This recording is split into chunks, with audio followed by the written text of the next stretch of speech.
আমাদের দাবি এবং কথাগুলো অত্যন্ত ক্লিয়ার। আমাদের দাবি অত্যন্ত ক্লিয়ার। একটি কথা স্পষ্ট ভাষায় বলতে চাই, ধর্ষণ, জিনা, ব্যভিচারের শাস্তিগুলো প্রকাশ্যে জনসম্মুখে বাইতুল মুকাররমের সামনে গণমাধ্যম ডেকে সমস্ত লোকজনের সামনে দিতে হবে। এই প্রকাশ্য শাস্তিগুলো দিলেন, গণমাধ্যমের সামনে প্রকাশ্য শাস্তিগুলো দিলেন, বাংলাদেশের দ্বিতীয়বার কোন নাস্তিক, কোন ধর্ষক, কোন ব্যভিচার, কোন লম্পট দ্বিতীয়বার এই সমস্ত অন্যায়গুলো করতে গেলে 4 বার করে ভাববে। আর একটি আমাদের দাবি, ধর্ষণের শাস্তি দিলেই ধর্ষণ বন্ধ হয়ে যাবে না।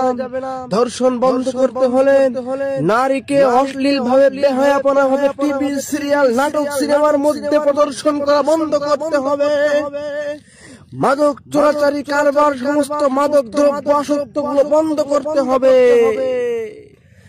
আরেকটি কথা স্পষ্ট ভাষায় বলতে চাই, এতকাল উলামায়ে কেরাম জাতিকে বলে এসেছে, বুঝিয়ে এসেছেন, দেওর, চাচা ভাই, খালাতো ভাই, দুলা ভাই, এগুলা হলো মৃত্যুর সমান। কিন্তু এই সুশীল সমাজ এগুলো মানে নাই। তারা আলেমদেরকে বৃদ্ধাঙ্গুলি দেখে বলে এসেছেন, আমাদের নজর তো খারাপ না। স্পষ্ট ভাষায় বলতে চাই, হকের কথা আগেও যেমন ছিল, এখনো তেমন আছেন, ভবিষ্যতেও তেমন থাকবে।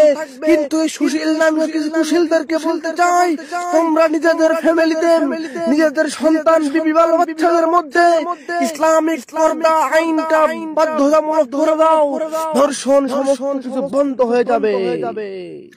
বর্তমানে সুশীল নামীয় কিছু কুশীল এবং তাদের যুগের নব্য ফেরাউন, তাদের লেডি ফেরাউন, বর্তমানে বাংলাদেশের ত্যাগী বিদায়ী নারী শেখ হাসিনা, তাদেরকে নিয়ে এখন মায়া কান্না দেখাচ্ছে। তারা বাংলাদেশের পুলিশ বাহিনীকে নিয়ে মায়া কান্না কাঁদছেন। আপনাদের তো লজ্জা থাকা উচিত, হায়া থাকা উচিত, শরম থাকা উচিত।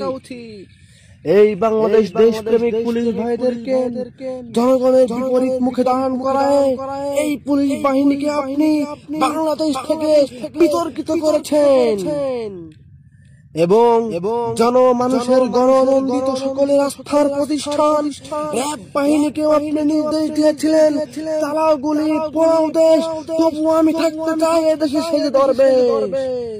এই র‍্যাব বাহিনীকে দিয়ে আপনি জনগণের টাকা বুলেট দিয়ে, জনগণের কেনা টাকায় হেলিকপ্টার দিয়ে জনমানুষের উপর বৃষ্টির মতো গুলি নিক্ষেপ করে বাংলাদেশের হাজারো প্রাণকে আপনি অঝরে শেষ করে দিয়েছেন। এই শেষমেশ র‍্যাব বাহিনীকে আপনি জনগণের সামনে বিতর্কিত ভাবে উপস্থাপনা করেছেন। শেষমেশ আপনি বাংলাদেশের সেনা বাহিনীকে আদেশ দিয়েছিলেন অবৈধভাবে গুলি চালানোর জন্য। সেনাবাহিনী তখন তাদের নিজেদের অপারগতা স্বীকার করে নিয়েছে, তখন আপনি দেশ ত্যাগ করতে বাধ্য হয়েছে।